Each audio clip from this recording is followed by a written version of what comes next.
I don't know what it is about coming to the gym, but man, when it's this busy, I just want to go home. I know it's going to be a pain in the ass to find a machine to use, so this kind of sucks. Look at all this traffic. Look at all this stuff. There's a spot there, there's one spot.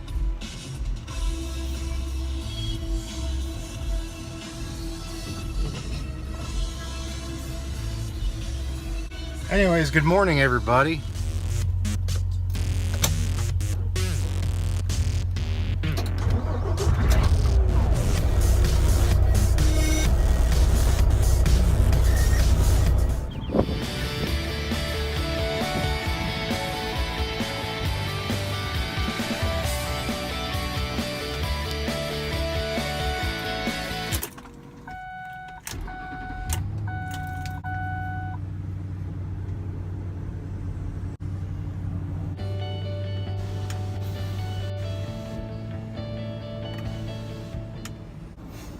All right, here we are. Just got out of the gym and heading home now.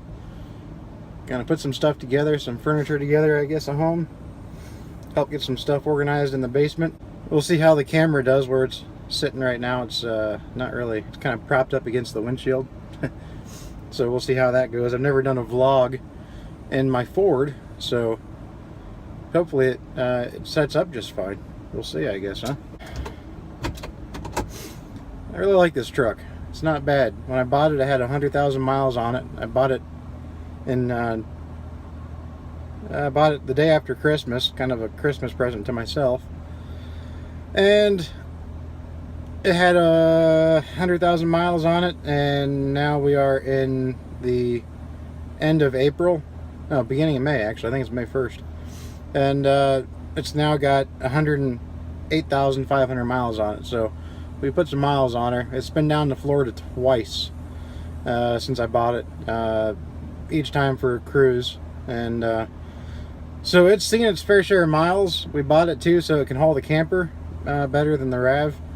I traded my Kia for it. I missed having a V8 engine, that's for sure. This is not fast by any means, but it's definitely torquey. It's got, you know, it's got the 5.4 anyways, it's got the 5.4 Triton with 300 horsepower and I think 365 foot-pounds torque. I believe that's the correct spec. But it, you know, I mean, at low end, it gets up and goes pretty nice. It's not that bad. But of course, it's no sports car, but it's faster than the car I traded for it. You know, it's got nearly twice the horsepower than that car had. I'd love to put a Flowmaster or something on here, but then it wouldn't be very family oriented. It'd be a little loud, a little annoying. The drone would get in the way.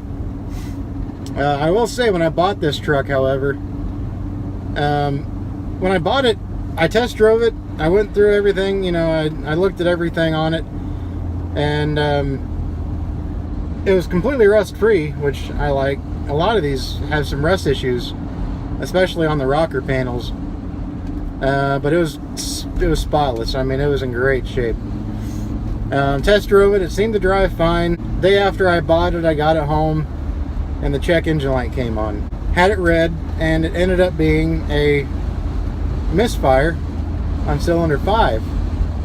So I swapped coils to see if it would follow the coil. Didn't follow the coil, but then it had random misfire, and then I started getting a little aggravated, and you know, it did the typical stutter around at low, you know, once it shifted into overdrive, it would stutter at around you know, 40 miles an hour to 50 miles an hour. If you just slightly gave it some gas to go up a slight incline or something, you'd feel it, you know, shudder. And a lot of people can mistake that for a transmission issue, which could be the reason this truck was traded in the first place.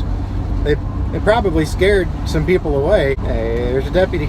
Don't turn around. It can scare some people away because it feels like a transmission slipping.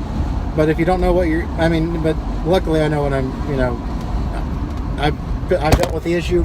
I've dealt with the issue before on a Cadillac I had, and so I knew exactly what the deal was. I knew what to expect, and I'm probably going to lose the phone again here. I knew what to expect, and I knew it wasn't the transmission slipping, so that was good. But the problem is that oh, you stupid little son of a bitch! I really need to get a freaking proper mount. Problem is, it can be anything, but luckily I went ahead and replaced all the spark plugs. And when I did that, it's ever since I've done that, it's run like a champ. So the only problem was, I don't know how long before I replaced the spark plugs, it had the misfire going on, you know, before, you know, whoever traded it. And when you got a misfire and you're dumping all that raw fuel into your catalytic converters, it will destroy your catalytic converters. And those are not cheap by any means. I had several misfires. Most of the misfires were actually on the driver's bank, which is bank, I believe is bank 2 on Fords. Yeah, bank 2 on Fords. And so I knew that I kept getting a code thrown that I had insufficient catalyst. So I knew the cat had to be bad after I replaced the spark plugs. And I didn't want to replace the cat before the spark plugs, because that would have just been stupid. You know, you would have ruined your new cat if you didn't get the misfire diagnosed and fixed first. So I went ahead and, you know, I got all the spark plugs fixed, got the new cat on the driver's side, and when I put the new cat on, it felt like it increased by 50 horsepower because the cat was just so clogged. It became more throaty too. It doesn't sound nearly as asthmatic as it did before. It has a much cleaner tone to it, which I really like. The only issue is when you change spark plugs on one of these 5.4s, it's not a simple spark plug change. It took me 9 hours to do what on any typical car should be no more than an hour's work for an 8-cylinder. Right. So I had to go ahead and buy a tool, because what happens is the spark plugs get stuck. They break off in the head. And so you have to tap into the spark plug, because they designed a horrible spark plug for this truck. It has an extended electrode, and it's horrible. The extension breaks inside the head, so you have to tap into it and pull it out that way. And it's real tedious, and if something goes wrong, you will have to end up removing the entire head. So I knew if something were to happen, I'd really be SOL. But luckily I got them all out except for one, because I just couldn't get my fat hands to the very back for cylinder 4.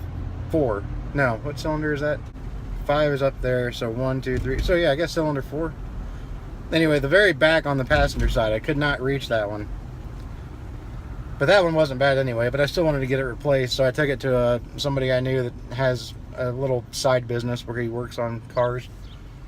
And he had it out. He got the thing out without breaking it. Every single one I took out, all 7 of the other spark plugs I took out broke. But he took his out without breaking, so that just goes to show what a professional can do versus a backyard mechanic. Because he is a professional. I mean, that's his side job. When he's not doing that for other people, he works in an actual garage too. So anyway, I got all new spark plugs in here, and it's been running great ever since. Let me try this. So I can't really complain about the engine on this thing. It's been doing pretty good. Like I said, it's got more than enough power. It's got a 9,000 pound towing capacity on it, and it ain't too bad. It's got a nice sounding stereo. I got this one. It's cheesy navigation system on here. You know, the car that I traded for had a really high tech navigation on it, and you know, great graphics and everything. It was a 2014 model year, so it was much more sophisticated. But you know, so this one's kind of cheesy. In fact, I never even really use it. I might replace it with a better one I just got to find a head unit with a navigation that also caters to the entertainment center in the back, the DVD player. That way we can still, we can still play the DVDs for our daughter, because she doesn't like to listen to the headphones yet. I can't tell you how many times I've heard Mickey Mouse Clubhouse in this thing, or Frozen, or Trolls. So, but hey, that just comes with that's part of the territory of being a parent, especially if you got a car with a DVD player in it.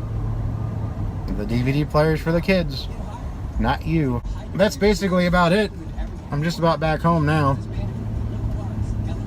but I really couldn't be happier with this truck. I mean, like I said, it's the Limited, so it's got every single bell and whistle that was available in 2006. Air-conditioned seats, heated seats, wooden steering wheel right here. Dual zone climate. We'll try zone climate because it's got it in the back too. Power folded third row seats that fold down flat into the floor, which is another reason why I chose the Ford over the Chevy. Was because the Chevy's seats, the third row doesn't fold flat. You have to completely remove the whole third row and take it out of the truck if you want a flat surface. But on this thing, it folds perfectly flat into the floor, and that was a selling point to me. Because I knew I wanted space behind the middle row seat so I could put goods in there for camping. Because we have a pop-up camper, so we can't really store anything in the camper when we go anywhere. So I just wanted to make sure that, that I had the space back there. Got to make a side note. Look at that sky. You can see it there in the left-right. Or the left-right. That was dumb. And the left of the screen. That's a beautiful sky right now. Look at that. That's gorgeous. But, yeah, so, I mean, like I said, I got no complaints with this truck. Hopefully it'll last me a while. I've heard pretty good things about these engines, just the design. There's design flaws. But other than that, though, for the most part, the one thing I'm worried about with this engine is the cam phasers, because those have a tendency to go out, and that's something fairly unique to this engine. And it's pretty expensive to work on, and it involves, if you have to work on it, I believe it involves working with the timing, and I don't want any part of the timing. So it's a pretty expensive job. But I've heard that if you keep it, lubricated, then it should be okay for the most part. So I hope, judging by the interior and the condition this truck was in when I bought it, I'm hoping that carries over to the maintenance aspect on the engine and the transmission, because this thing was in remarkable condition when I bought it, physically. So I really hope they did the same with the engine, and then kept it properly maintained, because I know I'm going to. I've already changed the oil once, because I just want to make sure it runs for me.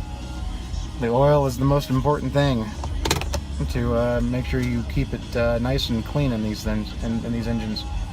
So I'm home. So anyways, y'all have a good rest of your day, and I probably won't get back on today, but I hope y'all have a good one. Take care. See ya.